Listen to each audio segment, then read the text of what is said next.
A rage game is a game that's designed to make you angry. Maybe that means it's extremely punishing, or it's got really weird controls, or maybe it's just straight up unfair. However you define it, I want to play every single rage game on Steam that you've probably never heard of to see if there's any hidden gems out there. And then we're going to take a look at the speedruns and see just how far people have gone to push these games to their limits. Maybe we'll find some good ones, or maybe I'll just end up really angry. But either way, let's jump into our first game called Driving is Hard. This is a rage game similar to Only Up, except the game controls exclusively by driving this bathtub car. Your controls are accelerate, brake and reverse, steering left and right, and of course, rotating the camera. And lastly, there's a jump button which allows you to leap the car off the ground to help you traverse. I started off on a beach, and in front of me were a bunch of crates. Turns out, there's a bunch of cosmetic collectibles that you can customize your appearance with, as well as these bars of soap collectibles hidden throughout the game. But moving on to the actual map design, the game started to take me up these giant tree roots, spiraling up into the sky. After attempting to hit a few jumps, I noticed that after a short amount of time when falling, a parachute will come out of the top of your car, helping you land wheels down and give you some control to glide yourself to safety. This is for the most part useful, but sometimes it happened to change my momentum in a way that would ruin my trajectory when trying to complete certain obstacles. So I neither loved nor hated this mechanic. On one hand, it was your only recovery mechanic to save yourself when falling,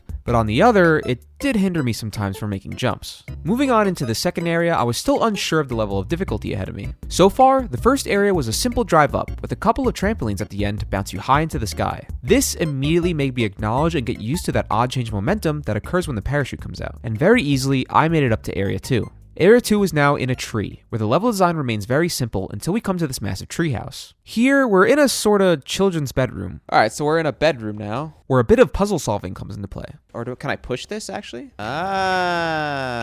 Physics puzzle. Get up there. Physics puzzle. And after weaving my way higher through the bedroom, I was now on an actual road and heading into Area 3. The desert level. But first, before we move on with my run, let's check in on the speed run for Driving is Hard. This is the world record run by Kironari, who completed this any percent run in 15 minutes and 42 seconds. It looks like this player starts off by going around to the back of the island, and then...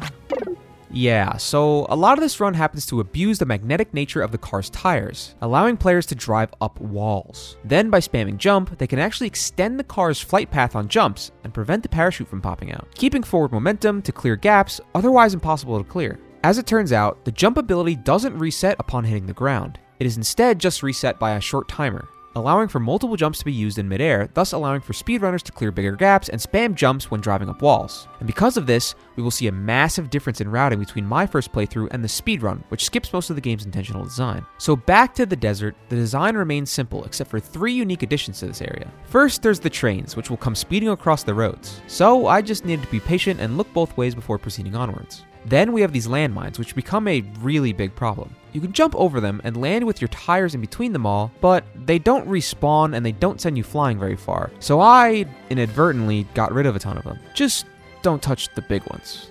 Fuck.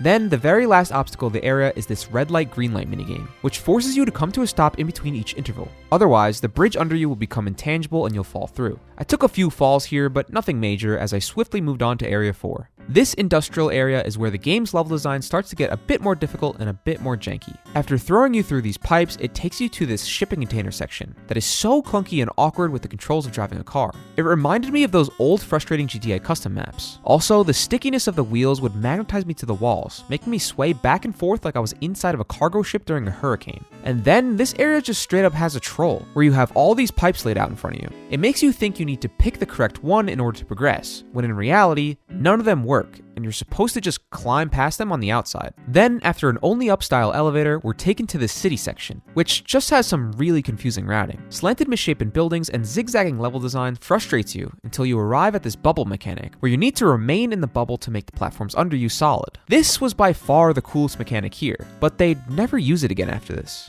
Then, there's also the puzzle solving of pushing these rail things to change the height of buildings, allowing you to progress. But this isn't challenging or anything, it just kind of brings your progress to a halt and sort of misses the point of what makes a game like this fun. For me, I think the map design is the biggest letdown from this game. Instead of making fun, free-flowing levels that complement the movement mechanics and get harder as the game goes on, we're left with jagged, clunky areas with a couple of fun ideas and a lot of frustrating ones. Because the movement mechanic is simply classic video game driving controls, it made it extremely familiar and comfortable for me with almost no friction. This made me expect difficult, fast-paced driving obstacles in the map design, and instead, I was left encouraged to go slow and steady the whole time, which just enhanced how annoyed I was every time I fell, because then I would just have to redo the slow and steady map design. It was more of a test of patience than a fun-to-control driving challenge, and trust me, no one, when they're angry, wants to redo a section that forces slowness. So with that being said, let's check back in with the speedrun to see how Kirinari blasts through these sections. The sand section is made trivial, with secret trampoline jumps and then a clever usage of one of these giant mines to rapidly skip most of the level design.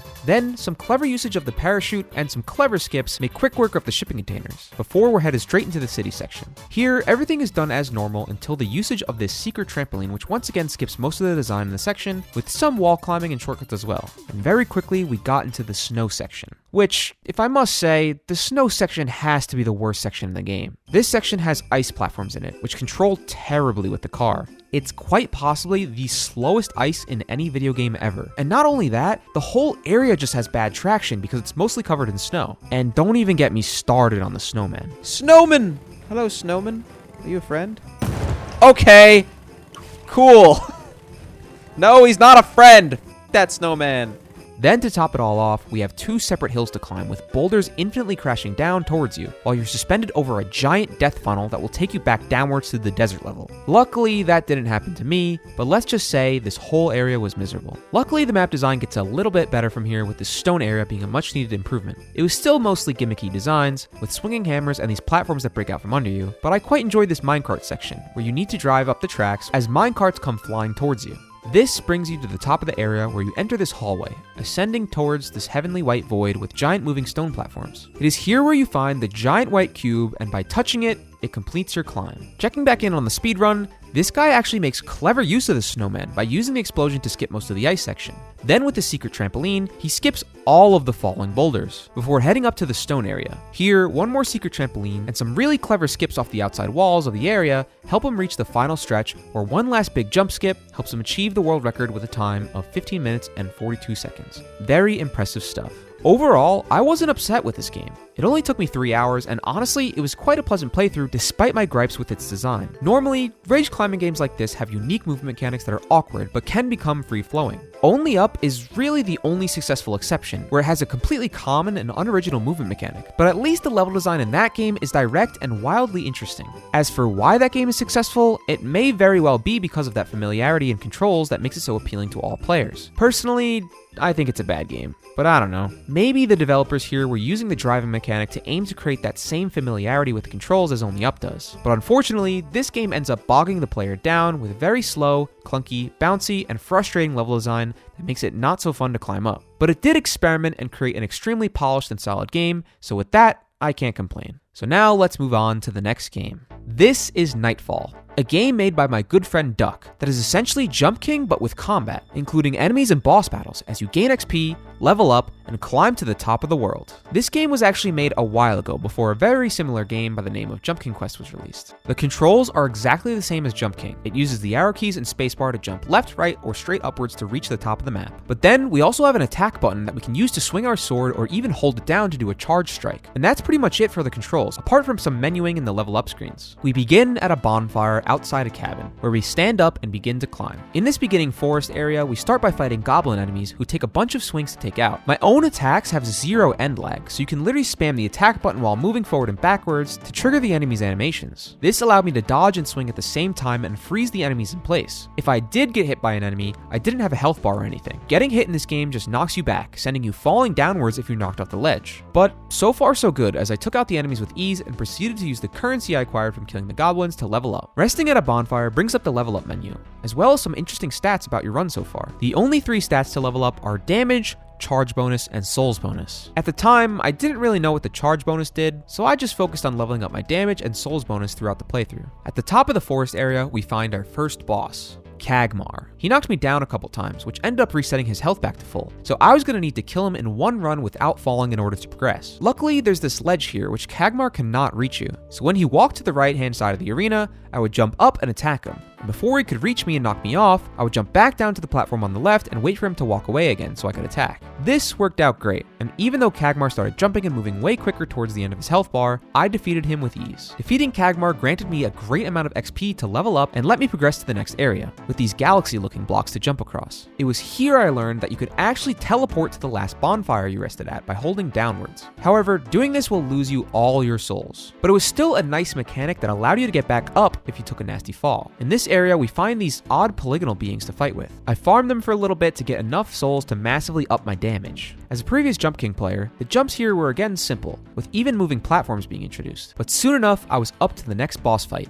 This wizard boss utilized spells to attack as he teleports around the arena. However, with the layout of the platforms here, getting hit did not hinder me as I kept landing inside the arena. So I just kind of swung away until the wizard was dead, on to the next area. This new area was volcanic themed, which started to get some really tricky jumps, especially after introducing this lava wall mechanic, which puts you in your damage state, allowing you to chain knockback upwards to reach the next ledge. I definitely utilized the teleport mechanic in this area, and then I made it to the next boss fight, which confused me a little bit. This boss was a giant whale who would swim back and forth into these two lava walls while you're suspended on this tiny platform in the center. The boss fight puzzled me for a bit, especially when I couldn't figure out how to dodge this attack where he sweeps the whole arena with lava, pushing you off the edge with no escape. I spent many tries falling over and over again to this attack, while trying to theorize how to dodge it. My initial thought was to maybe bounce myself off the lava wall and then back onto the arena once the lava stops pouring out from his blowhole. But the timing of the jump was very tight, and the knockback of the lava didn't seem to be enough to get me back to the arena platform reliably. And that's when I decided to try jumping on top of the boss. Sure enough, even though when he flies through the bottom platform he does contact damage, on both of his upper attacks, you can jump on top of him and get your swings in before hopping back down to the platform.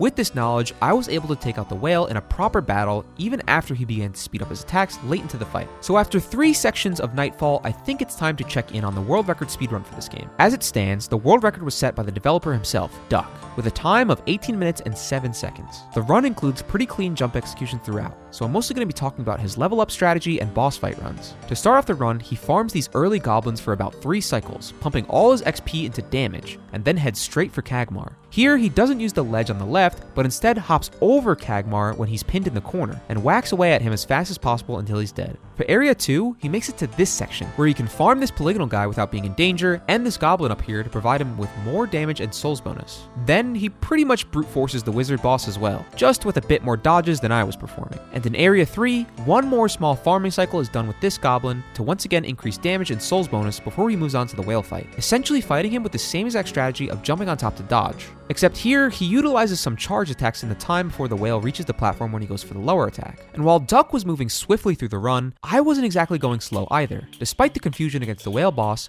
I was already onto Area 4, the Mirestone Forge. Here, more goblin enemies were back, as well as this friendly blacksmith goblin who offered to upgrade my sword for a mere 6,000 souls. I decided to take him up on the offer, and by farming some of these sludge monsters a little further up, I paid the blacksmith and he made my sword glow with fire. This upgrade gave my damage a multiplier of 3, and the blacksmith even offered a further upgrade. But I actually decided I didn't need to grind for it because times 3 was already a crazy enough upgrade. So I moved onwards. This area had some more tricky jumps, especially with the sludge monsters blocking some ledges. Luckily they didn't have any contact damage, so you can just land on the ledge with them and whack away. Which brings us to this really cool boss fight for this area. This knight armor statue chases you around the arena with a plunging attack, as well as a full circle sword swing and a lower sweeping attack. Every single attack this guy has pretty much sweeps the entire platform, so you'll need to learn how to dodge them. The sweep and the circle are easy. You can just jump straight up with good timing to dodge. However, the plunge attack was a big problem for me, and I couldn't figure out how to avoid it. Luckily, instead of learning the intended game design, I found a way to cheese it. By full hopping straight upwards when he's doing the plunging attack, you can just get hit by it and bounce up these upper flat walls to keep yourself in the arena. This strategy worked great, except for when he starts to speed up and shoot these green goo balls towards the end of the fight. But luckily, with a couple attempts and some good RNG, I was able to cheese it well enough to take this guy out in a really epic and intuitive boss battle, even if I didn't exactly dodge that attack the right way. Apparently what you're supposed to do is just jump to the side and you can dodge it, but I found a different way to do it. This cheeser, what do you mean? Area 5 introduced these anti-gravity blocks that if you pass through them, you keep your momentum. Sort of like those blocks in Celeste, but not quite the same. The jumps here were very, very hard to figure out because of how new this mechanic was to me when crossed with the jump king controls. It took some real proper experimenting to figure these out, but luckily I reached the end of the section where I found this gargoyle statue that seemed ominous at first. But I eventually gave in and realized it was a respec mechanic where I pumped all my regained levels into damage, because next up was the final boss battle. This cube boss was suspended over a tiny platform arena, and this made the fight a very claustrophobic battle. The boss will shoot projectiles in a circle before crashing down and rolling towards you. For some reason, I didn't think you could jump over him when he rolled, so I spent a while trying to figure out how to live against this guy. Luckily, I eventually figured it out and entered a really satisfying fight. As the fight progresses, he starts shooting faster and even spawns full pillar attacks that cover a lot of the arena while he's shooting. And on this run, with some lucky bounces after getting hit, I successfully killed him and ascended to the finish. Jumping back over to the speedrun, Duck, interestingly enough, also goes for the 6k sword upgrade before beelining it up to the next boss. Here at the statue boss fight, Duck expertly evades all the plunges, and in doing so, it gives him more time on the ground to get more attacks in, killing the boss pretty fast. He then uses the souls from this boss fight to level up just enough so he leaves himself with 12k and goes back down for the extra sword upgrade. Then, after buying the upgrade, he has practically no souls left, so he just teleports back up to the bonfire and continues through Area 5. This second sword upgrade actually gives him a 5 times multiplier on damage. Then after a bit of a struggle with the anti-gravity blocks, he makes it to the respec gargoyle and pumps his damage stat to the max. With this massive damage upgrade, he has to spend way less cycles dodging the cube's attacks, and finishes out the run with a world record of 18 minutes and 7 seconds. So after 1 hour and 40 minutes, I completed Nightfall, and to be honest, it was a really awesome bite-sized experience. The jumps were very tame, but honestly, so was Jump King Quest's level design. And to be honest, it makes sense. The focus is less on extremely precise platforming and more on the combat and RPG elements in these games. So while there were some tricky jumps and sections in there, Nightfall did a pretty good job of not making any section too miserable. To be honest, the best part about these games is figuring out the boss battles. And even though I cheesed like half of them, the fun comes from adapting to their attacks and learning how to dodge and find openings. Duck is a super talented developer and streamer, so please check him out at twitch.tv/duckw. Thanks again to Duck for the code, and sorry it took me so long to play it. Let's move on to the next game. This is Clamb, a VR version of Getting Over It in which you are a man in a receptacle trying to drag yourself up the mountain with nothing but a sledgehammer. It's quite literally that simple. You essentially swing your arms around in VR to propel yourself into the air and grab ledges with the hammer in order to climb upwards. However, let me just preface this one by saying, Clamb made me the most angry out of any other game in this video. So let me show you why. Jumping into it, we start on a rock slab surrounded by water, with the level sprawled linearly out in front of us. Immediately, my first instinct was to question why the game started me out as a lefty, so I entered the settings to try and find out if I could change what hand had the end of the hammer. Unfortunately, there was no setting, and I started to progress as a newly born lefty. My first obstacle was this dead tree, where I need to climb the branches and then jump on over to this log. This obstacle proved instantly very difficult. I spent a while trying to grab onto the branches and gain any consistency in my push-offs and pull-ups. The truth is, there isn't much consistency when you're a new player,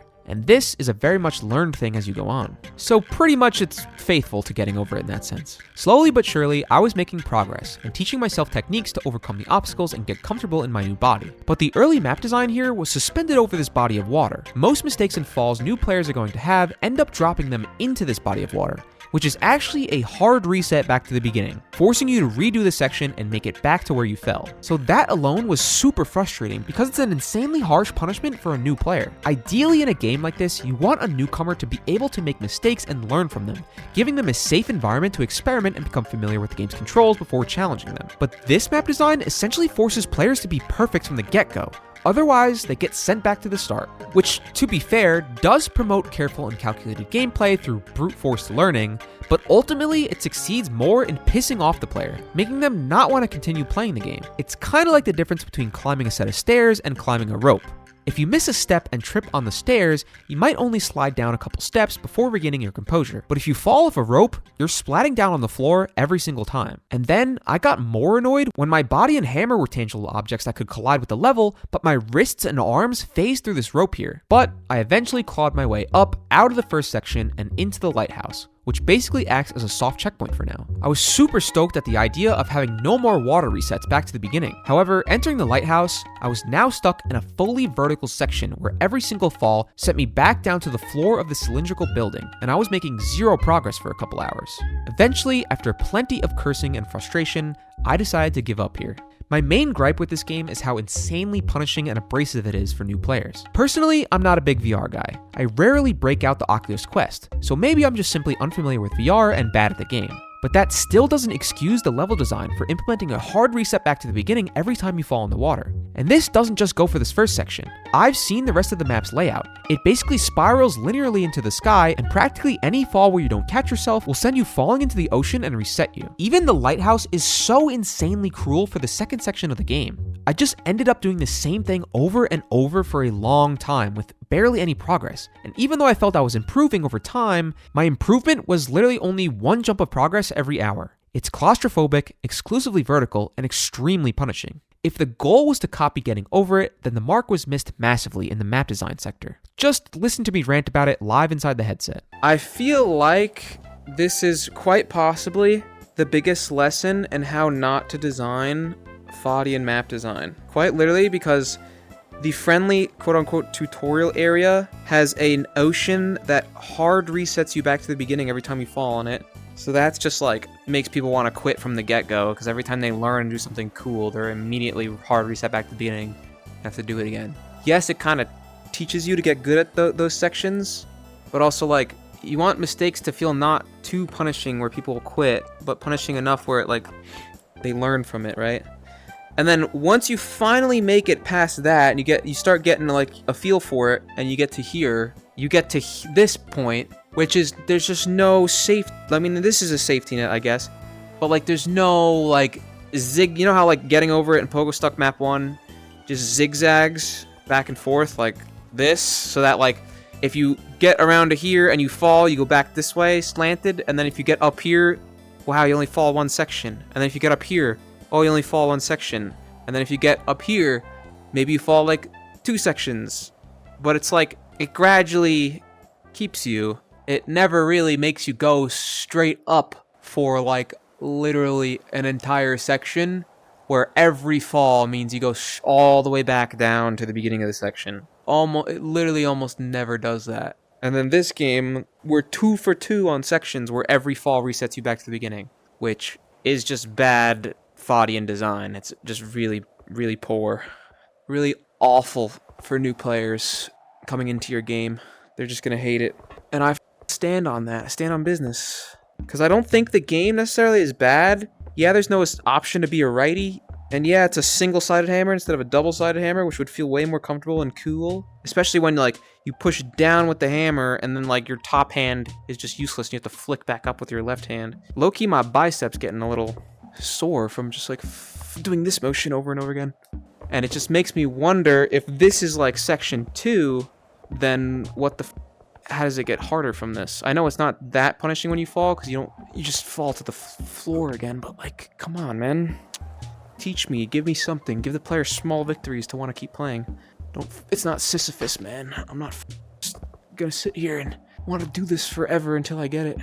There's a beauty and a grace to the pacing of a Foddian game, and this game does not have it. So yeah, that's my thoughts on the game overall. I really didn't dislike the core gameplay, to be honest. I thought it controlled fine and felt myself improving despite the nature of the controls. But if you have 3D controls that lack consistency, or at least the feeling of consistency, then the map design cannot be made this brutally difficult. Also, my shoulder was very sore the next day. That one is not the developer's fault though. But I refuse to leave this game on a bad note, so I have a plan to make amends. Check out this clip from my second channel live cut-up video where I explain my plans for my future with Clamb. I feel like when I was rambling on, I was just angry and frustrated in the moment. But realistically, the game actually has a lot going for it. It's really good.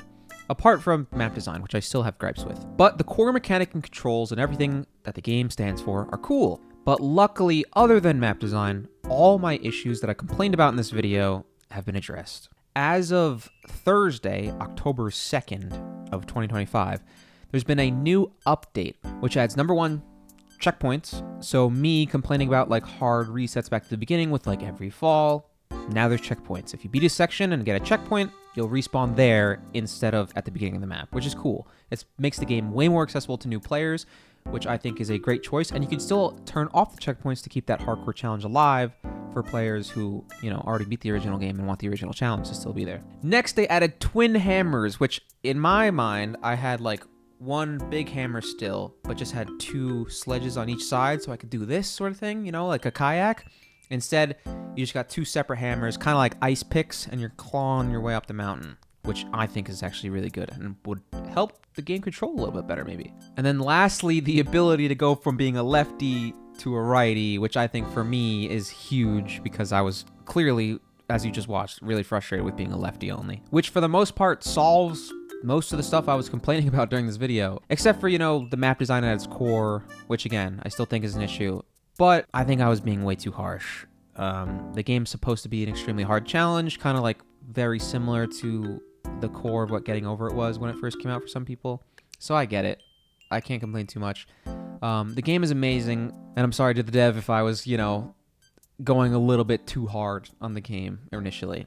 But that being said, I do plan on playing this game for a full video on my main channel. I'm probably going to beat the game with a heavy hammer with checkpoints, twin hammers with checkpoints, and then attempt to beat the game without checkpoints, based on what I learned playing the game with the checkpoints. I don't know how soon that video will come out, probably will be a while, but I am committed to giving this game another shot and making a full video out of it, 100%. I think watching back the footage and editing this has made me just hungry to get back in and, like, you know, get reacquainted with the controls and, like, further progress. So I think that's a good sign that the gameplay actually is fun and addicting. So good on you to the dev. Again, sorry. Love the game, even if it doesn't sound like it in this video. But I support all the reason I was complaining so much is because I'm passionate about Foddians and rage climbing games. So don't take it as hate, take it as passionate anger and love. Now, with all that being said, let's take a look at the world record speedrun.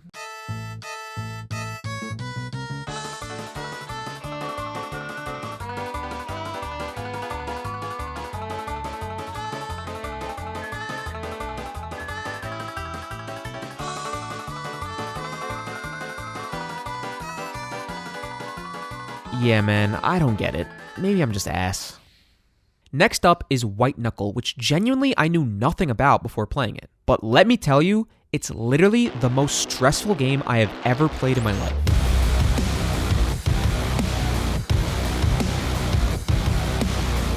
Imagine a rage climbing game with finicky but masterable controls. Then combine that with a roguelike game with item management and ability upgrades in which you're climbing your way out of a facility filled with SCP monsters. It's precision movement, smart item usage, and a horror game, all packed into a single experience. I've quite literally never played a game like this, partly because of its unique mashup of genres, but I mostly think it's akin to how desperate it made me to avoid death because of how this game gives dying real consequence, unlike any other. Now, I talked about this in my last video with more depth. Essentially, I mentioned that most horror games seem pointless to play because of how little impact dying has towards the gameplay. You get a fun little jump scare and then you're respawned with no issues and full knowledge of how to escape the interaction next time. Now, this isn't always the case with every game, and in the video I mentioned Until Dawn as having consequence as it changes the landscape of the story going forward, which I do appreciate. This game, however, is a roguelike, so dying means heading back to level 1 where you lose all your perks and items. So it really enhances the panic when being chased, because the current run you're on will be wiped out forever if you fail to escape. But not only that, to counteract the player's memorization of the game, the areas are broken up into segments where each room can be swapped in and out with different unfamiliar rooms. It's not totally random as the configurations will still be the same in each room you see, but the order they come in and the combinations of rooms you get are randomized, meaning no two runs will look exactly the same, only adding to the horror because you can't really ever get comfortable with a section of the playthrough, so you'll always be using your brain to choose the best path. This game requires precision, decisiveness, and calmness under a lot of pressure of scary stuff and time constraints. Not to mention, the vibe of the graphics, sound design, and atmosphere are enough to put off anyone, even before a single monster is seen. For anyone who has no idea what this game is about, let me describe to you the controls really quick. You basically have two visible hands on your screen, and by using left click, you grab with the left hand, and by using right click, you grab with the right hand. Grabbing onto holds and ledges while moving, sprinting, and jumping to maneuver makes for a very unique control scheme, where your crosshair needs to be accurate in order to grab onto things, adding to the difficulty and precision of the movement. Then, on top of this, there's all sorts of useful items you can mess with in your inventory and an encumberment system that will slow you down if you're holding too much. Also, if you want to use your inventory while climbing, you need to actively be holding left or right click while managing your items with the other hand, all while your hands are turning red and getting tired from holding the wall. This adds a stamina management mechanic as well, that is exclusively visual and very cleverly done. Moving upwards through the levels will eventually become extremely fluid and fun, especially after you get some perk upgrades to help you speed up. It definitely takes some time to master this movement, but learning the fluidity feels amazing. For the sake of this video, I'm going to be talking about my first few hours with the game. When I did my initial recording, it was played before the Abyss update, and I ended up only getting as far as the end of Area 2, as I was still learning the game and literally scared of every single thing because I never knew what was going to be ahead. Later on, Nathan and I did a recording for the Bozo show that will come out in November, post-Abyss update, where we make it pretty far on a completely blind run. I'm definitely going to be making a full video on my White Knuckle experience after I finally successfully complete a run and escape the facility. But for now, let's take a look at my first couple of runs. First things first, we start in the silos, where I immediately was creeped out by this game's ambiance. What is that ominous banging? Over the intercom, this robot lady gives us vague information about issues happening in the facility that sort of tip you off to the monsters throughout the game.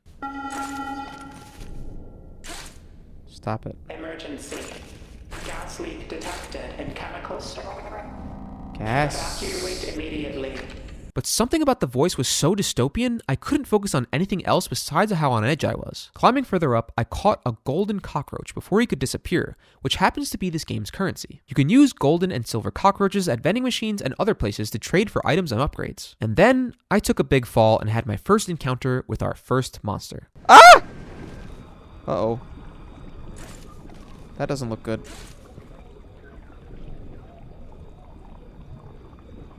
Noted.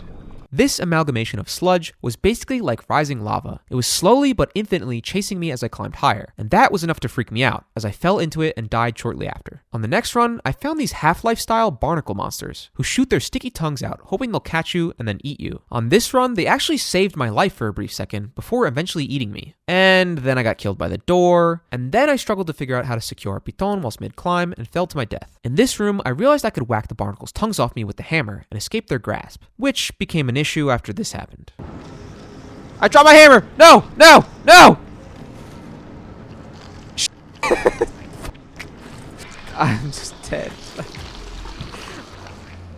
But through all these deaths and stressful situations, I was steadily improving and learning more quirks about the movement until eventually I came to the end of Area 1, where I closed this hatch and trapped the rising goo monster in Area 1. At this rest point, I was able to use this computer to give myself an upgrade of increasing my encumbrance limit by 3 more items. And then, I realized I could buy a floppy disk and save my game. I later realized this wasn't actually what I was doing when I died and respawned here. Essentially, you can use floppy disks to give yourself an extra 1-up life, which ends up being incredibly useful. So after buying a 1-up, I moved on to Area 2, where this elevator was ahead to take me upwards.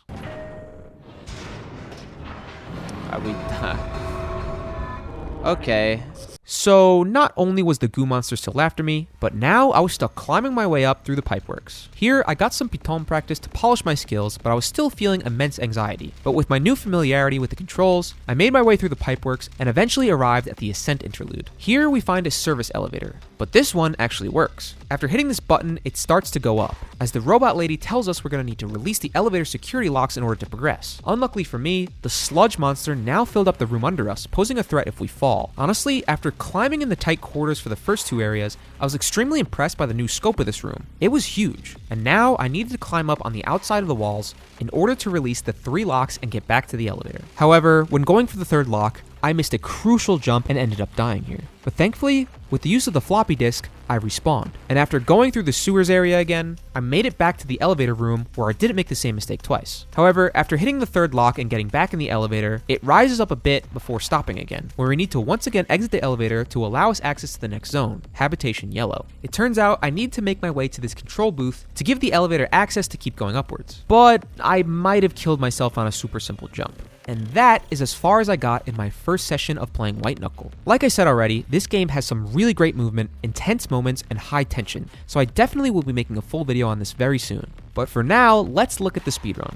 Okay, first things first, how the hell are they moving that fast? I think they're spamming jump a lot to give themselves upward momentum, but this gameplay looks crazy different from my own run. In this first area alone, they keep finding these good items in the pipes of the silos, like this granola bar, which instantly recharges the hand stamina, and these pills which give you blue hands for infinite stamina for a short period of time. These items help speed them up as they fly up through the first set of rooms. Here at this vending machine, they buy an eyeball, which is actually a teleportation item that they will use to get past these fans that are on in the ventilation zone. Then they straight up use the barnacles' tongues to grab onto and propel themselves upwards. Apparently, the tongue's grasp only counts if it hits your body. At the first rest point, they climb upwards in the control room to find these grub items that gives you the ability to grab any surface to climb on. And then they buy plenty of adrenaline, which will make their movement speed faster. They then use this and a teleport eyeball to find another secret in the elevator shaft, granting them more powerful items. Then, hopped up on adrenaline, they hit this vent in the hallway to get up really fast through the first area of pipeworks, before absolutely flying through the section making use of their items. Then, by combining adrenaline and the grub, they literally skip the entire elevator sequence by climbing up the side of the entire room and into the ceiling without the use of the elevator. This world record run was by Max IZH before the Abyss update in 5 minutes and 44 seconds. They make this game look like one of the most insanely speedy movement games of all time. Crazy to think I was playing the exact same game as this guy. Here I was sitting in the elevator trying to do the robot lady's task while this guy just skips the entire thing. It's actually insane. The next game I played was called Ikarus Parkour. This game plays sort of like a Baton Brutale clone, or a Minecraft parkour clone really. Although this game is highly polished with gorgeous graphics that run really smoothly. The only differences are the addition of this wall run mechanic and also these gravity orbs that change the way you traverse. Jumping into the game, I decided to play the version with checkpoints, as this way I could show off more of the level design instead of being stuck falling over and over again like I was in Baton Brutale. This would allow me to go for more risky jumps and just operate with more speed and flow, instead of taking it slow and steady to ensure I didn't fall. When I loaded into the game, I was introduced to all the keybinds and I was surprised with what I saw. Vape.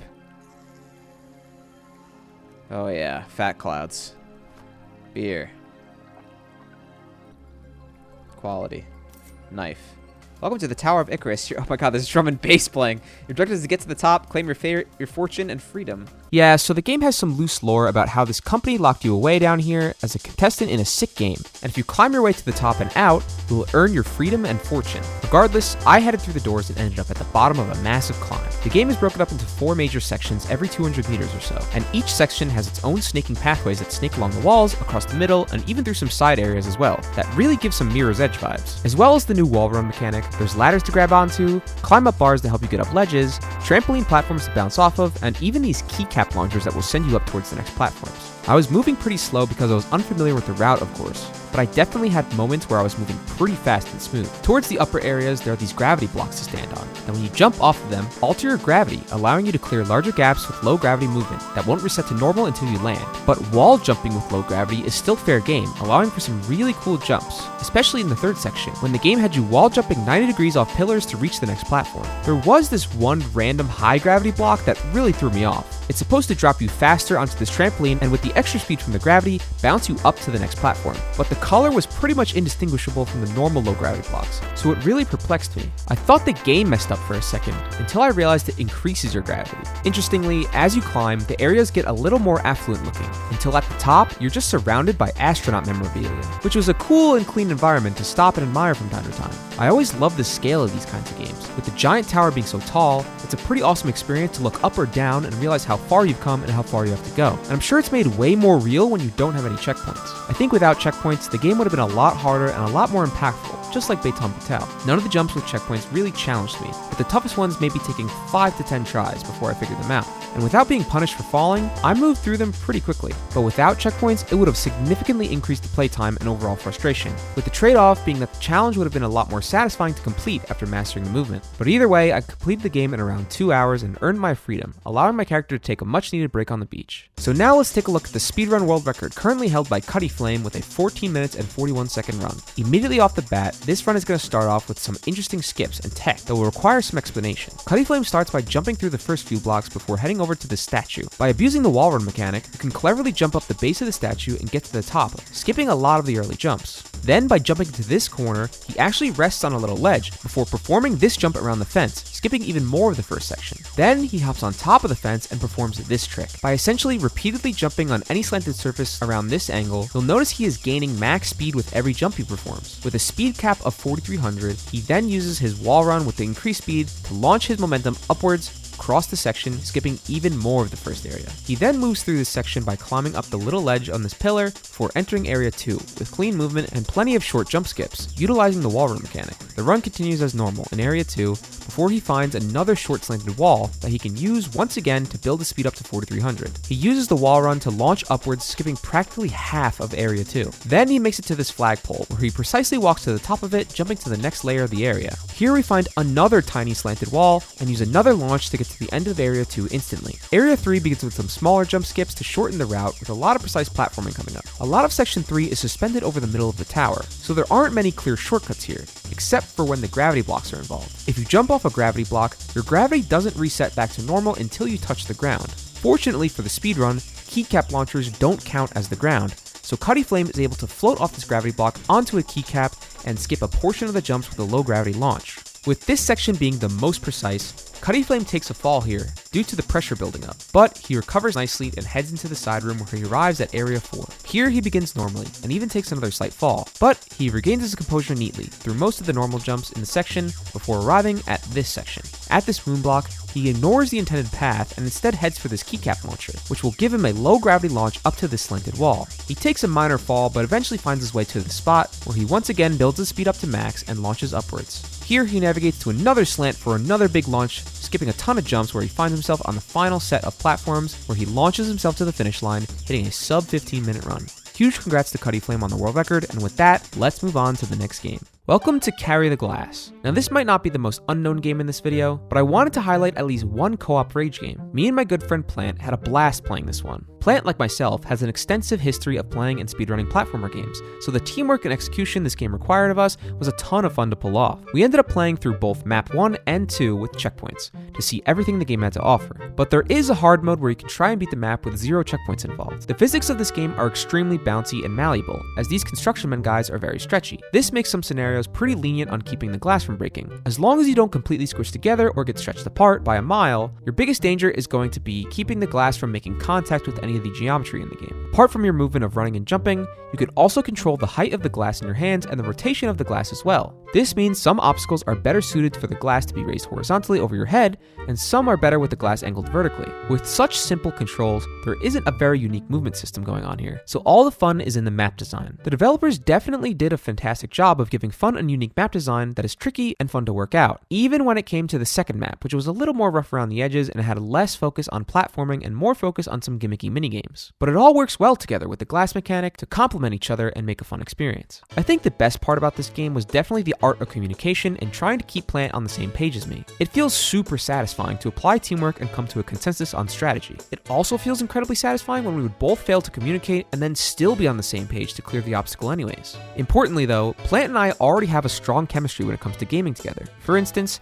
he was the first person to help me beat Invis mode in Pogostuck Map 1, and also the person I did Pogostuck Map 2 Rubber Band with, which is ancient history at this point, but still, even when we weren't on the same page and ended up breaking the glass, it would result in maybe a small spat between each other, with maybe a laugh in there, and then an immediate mental reset. We even found a way to cheese certain scenarios. All in all, it ended up being a very enjoyable playthrough with us taking down Map 1 in 37 minutes. But when it came down to Map 2, it was a different story. As I said, Map 2 had more minigame style gimmicks, rather than pure platforming and dodging obstacles. And it makes sense. It's a creative way to one-up themselves after Map 1's design by adding more unique obstacles. Like this first one, where you need to dodge the cannon fire from this pirate ship, while this guy aura farms on the front. Once he circles around you, he will stop shooting and the platform will raise up, allowing you to pass. Next up was this whack-a-mole style game, where this giant hammer will smack any platform marked red. So you and your teammate need to jump to the safe platforms and just outlast the onslaught of the hammer until you're allowed to pass. Then after that, I really enjoyed these timed platforms that switch on and off between red and blue.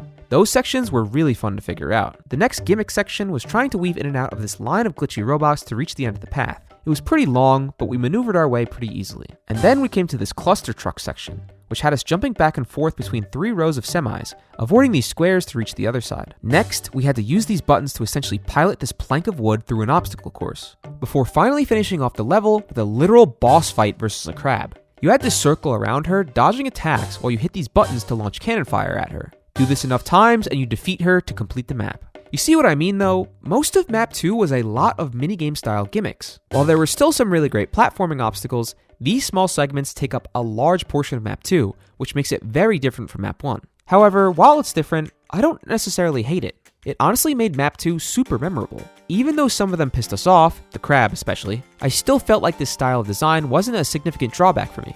Even though we enjoyed Map 1 more, Map 2 was still a lot of fun, simply because the game at its core is a lot of fun to interact with your friends. Now, there are no Map 2 speedruns that have been made from what I've found, but let's take a look at the Carry the Glass Map 1 world record. This run seems to be from 6 months ago on an older version of the game, with no activity coming in recent months. But essentially, these guys just cut as many corners as they can, and even in some cases, jump to trigger checkpoints and reset as soon as the checkpoint triggers to continue onward faster and save a little bit of time. Because of the linear design of the map, spiraling into the sky, and the long slow sections where you're just on moving platforms and dodging things, there's not many skips here of note, but there's a couple strategies I would like to highlight. Number 1 is the 7-second countdown at the beginning of the run. I'm assuming this is a set count to set up a good cycle for some of the moving obstacles that are going to be in the way. The timer doesn't start until they start moving, so you can stand in place while everything on the map is loaded to get a precise cycle for the beginning of the run. Next, on this section, they essentially skipped the intended design of it by just both going on the same side with a vertical pane of glass to move straight on through with ease. Then lastly, of course, they go around the outside of this ice maze. Overall, they do break the glass 5 times, but it doesn't matter as Logan and Eastdude currently sit atop the leaderboard with a world record of 10 minutes and 14 seconds.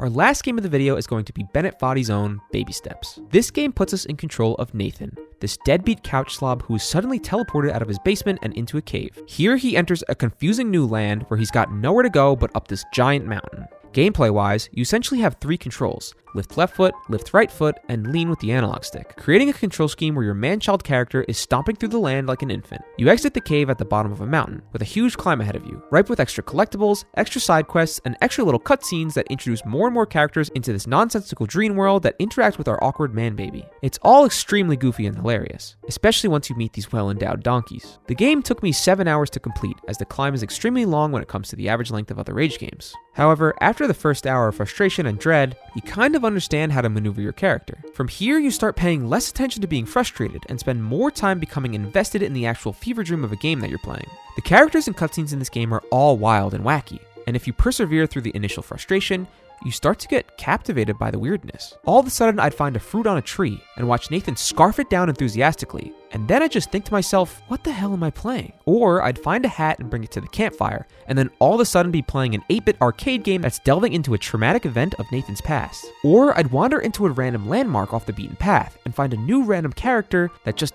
exists for no reason other than being odd and intriguing. It's a very weird world building system, because you could theoretically miss all of these cutscenes and just climb to the top following the core objective of the game. But since you become so invested in this awkward and weird group of characters, you divert from the main path to seek out these humorous cutscenes. All of this is to say, I think Bennett Foddy made his game less about the climb and more about the characters in this nonsensical world. The game is more of a character study of Nathan and his uncomfortable interactions with these characters that allow him to gain confidence and be himself more and more as the game progresses. For the first half of the game, you start off by leaving the cave and heading up to the first campfire location, where Nathan drinks the milk in this cauldron, which apparently puts you into psychosis as he wakes up to meet a character named Mike. Mike is your counterpart in this game. While Nathan is an insecure, worrisome man-child, Mike is a confident, happy-go-lucky hiker. Mike is excited to climb up and investigate every location using his map, while Nathan is confused why he's here in the first place and just wants to go home. Climbing up past the muddy grassland section of the map, we come to this stone structure, where another campfire awaits and Nathan once again drinks the milk.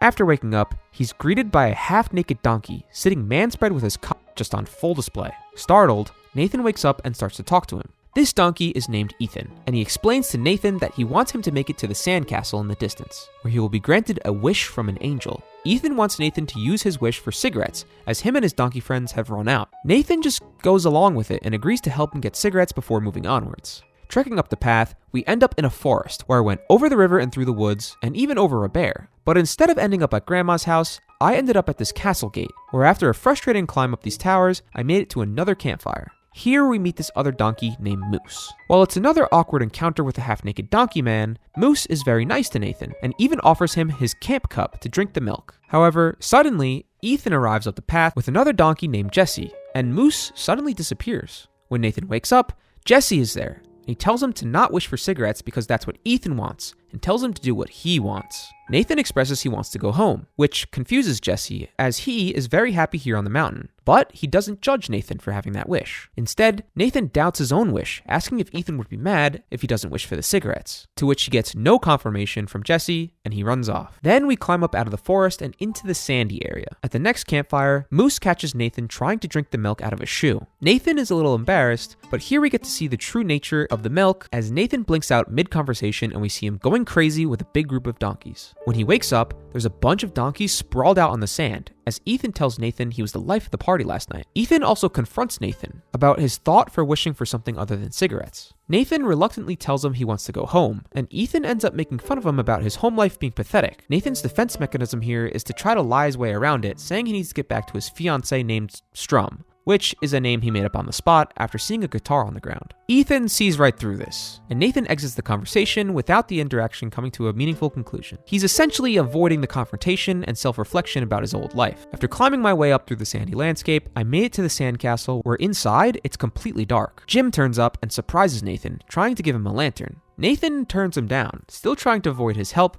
stating that by having a lantern, he's worried the donkeys are going to make fun of him. But then, slightly deeper into the castle, we find Moose with 2 lanterns. Moose is feeling glum, as he's just been teased for having 2 lanterns in the castle, and Nathan actually offers to take one off his hands, so he only has one. This is the first sign of Nathan sort of opening up to a character he's met. Moose and Nathan are sort of relating to each other at this point, as they both feel out of place when it comes to being a part of the larger group of donkeys. And Nathan, maybe seeing a bit of himself in Moose, tries to help him feel better by taking a lantern, even though he just denied one from Jim a second earlier. In a flip-flop scenario, Nathan is the one showing a bit of confidence as he sort of comforts Moose here and cheers him up. Moose encourages Nathan to stay true to his wish to go home and ignore Ethan from influencing his one wish. This gives Nathan one last reassurance from his closest new friend here to stay true to himself and use his wish on himself. And then you stumble your way through the castle and make it to the next campfire in the throne room, where Nathan gets made fun of for having a lantern. Then we stumble into a conversation where Ethan is sort of making fun of Nathan. Although Ethan keeps including Nathan in the donkey's festivities, you can tell he doesn't really respect Nathan and he just wants the cigarettes. And after publicly humiliating Nathan in the toasting to his fiancée Strum, he points out the stairs that lead to the wishing room. And here's where Nathan experiences a critical shift to his character. He goes up the stairs and finds the angel statue. Alone with his thoughts, he begins to wish to go home before getting cut off by an out-of-body experience where he's in his basement again, staring at himself on the couch. He's sort of in the third person, looking at his old life. When it cuts back to Nathan in the wishing room, he ends the wishing statement by saying, "I wish I was dead." And Ethan, who is eavesdropping, is standing behind him, where he tells him it doesn't work that way. Nathan then has to return to the party down the steps with no cigarettes for the donkeys, and he sort of mentally collapses as he dives for the cauldron to drink the milk. And without any words, you wake up and must continue through the castle. I think, in a way, Nathan gets his wish here. Him wishing for death is actually granted by the angel keeping him here in this new odd world. It's essentially the death of his old self and his old life. But for Nathan, he was just forced to essentially face the facts of how depressing and meaningless his old life was. So now he wakes up and doesn't really know what he wants anymore. He realizes he doesn't really want to go back home. So now he's just pressing onwards aimlessly with no choice. After making it through the castle, we come to this door, which leads us to Nathan's old home. Here we see flashbacks of audio from Nathan's parents as we keep re-entering the same room over and over until we finally exit the castle on the other side. Nathan sees Moose sleeping next to another campfire, and without a word, he also lays down to sleep for the night. In the morning, Nathan is up and staring at the mountain ahead blankly. Moose comes up and asks Nathan why he's still here. Nathan lies about his answer, and then Moose comforts Nathan by telling him he was also going to wish to go home, but didn't do it because of his own shame and self-hatred. Nathan admits he feels the same way, and then Moose surprises him with an ice cream cone to cheer him up. After a nice moment, Nate asks Moose what he's going to do next, and Moose tells him about the cabin he's building up in the mountains. When Moose asks Nathan the reverse question, he doesn't have an answer, and before he can say anything, another donkey comes up and swipes Moose's axe, causing Moose to chase after him. So we walk onwards, and head through this section filled with statues that are wishes from other people. Eventually we reach this unreachable zipline, and end up falling into this ravine. We climb our way out, and then meet Moose again, on the other side. Moose finally asks Nathan where he is going, and he replies, mountaintop. Moose tells him there's nothing up there, And Nathan, not really having a reason, just stays firm, and they share a nice moment roasting marshmallows. In the morning, Mike arrives on the zipline and asks Nate how he got through the castle without taking a lantern from Jim. Nathan avoids telling Mike that he actually did get a lantern from Moose to look cool, and Moose, in a somewhat disappointed tone, just sort of says goodbye and departs onwards. In a way, Nathan sort of offends Moose here. By trying to act cool and lying, saying he didn't use a lantern, Moose is kind of disappointed. I think Moose doesn't like the fact that he's lying to appeal to others just to avoid being judged for being himself. The interaction is left in this uncomfortable state, and I think Nathan knows he messed up with the way Moose takes off here. So after climbing through the mines, we reach this giant staircase leading up into the mountains. Jim pops up here, telling Nathan he built this staircase, and then reveals the rocky path behind the staircase called the Manbreaker. Jim teases Nate, saying that he can't do the path behind the stairs because it's too hard for him. But Nate is insistent that he won't take the stairs that Jim built, and makes a bet with him if he ends up actually taking the stairs, Nate has to call him Lord from now on. Now, I tried to do the Manbreaker for a little bit and ended up only getting as far as halfway up. Eventually, I folded and took the stairs, falling casualty to Nathan being shamed and having to call Jim his Lord. Up at the top, we reach the snowy area. Here we're coddled by this giant woman and dropped up on this ridge, where I progressed onwards. Eventually, I heard a voice crying for help. It was Mike, who somehow had gotten himself crushed by a boulder. But with no way to help, I left him behind and climbed up through the train. This train was hanging off the cliff at an angle, which made finding my footing up the train cars pretty difficult. But eventually, I found my way up. And then, after a walk across this vast tundra, I made it to Moose's cabin. Nate knocks on the door and Moose opens up and keeps the conversation short and casual. After he closes the door on Nathan, Nathan begins to walk away, but ultimately brings himself to knock on the door again. Moose opens the door and answers all of Nathan's questions, but once again says goodbye and closes the door. Nathan, finally gaining the courage to ask to go inside, knocks on the door a third time, where Moose finally warms up and drags him inside, excited to show his friend around. You can almost hear in the way Moose's tone changes from cold to warm that he's accepting this as an apology from Nathan and forgiving him. And that is actually where the game ends, with presumably Nate and Moose finding peace in their solitary life together up in the mountains. It's an interesting game, because without directly saying any of what they're feeling, so much emotional character growth is displayed here from Nathan, as he relieves himself of his previous life's shame and finds peace in being himself with the assistance of Moose. It's kind of an allegory for a lot of men, to be honest, never directly saying what they're actually feeling. After that long journey, the credits show you a dotted line of your pathing across the multiple hour journey. You can see the entire layout of the map and where you wandered before finding the way up, and you can even see how the map loops when going from left to right, thus ending an oddly enchanting game that you would never have expected to be so meaningful. Oh yeah, and as for the speedrun, M36Z beat the game in under 15 minutes by swimming under the map in this lake of the upper forest area and then warping right on top of Moose's cabin. What an insane trick. Based on his reaction, I'm assuming there's a lot of luck involved of where the warp drops you, and he just so happened to get a crazy teleport right to the end of the game. No f***ing way, man. Let's f***ing go, man! Let's f***ing go! So huge congrats to M36Z's world record of 14 minutes and 32 seconds. Absolutely insane stuff. But yeah, that's it for now. Thank you for watching the first episode of 7 Rage games you've never heard of. Sorry if you have heard of some of these games. I'm gonna try to get a good mix of really well-polished games with depth and more rough around the edges, super indie titles for these videos. So there might be some that people have seen before. But if you liked the first episode and want to see more, subscribe and like the video, and also comment below other Rage games that I could play in future episodes. And yeah, thanks for watching.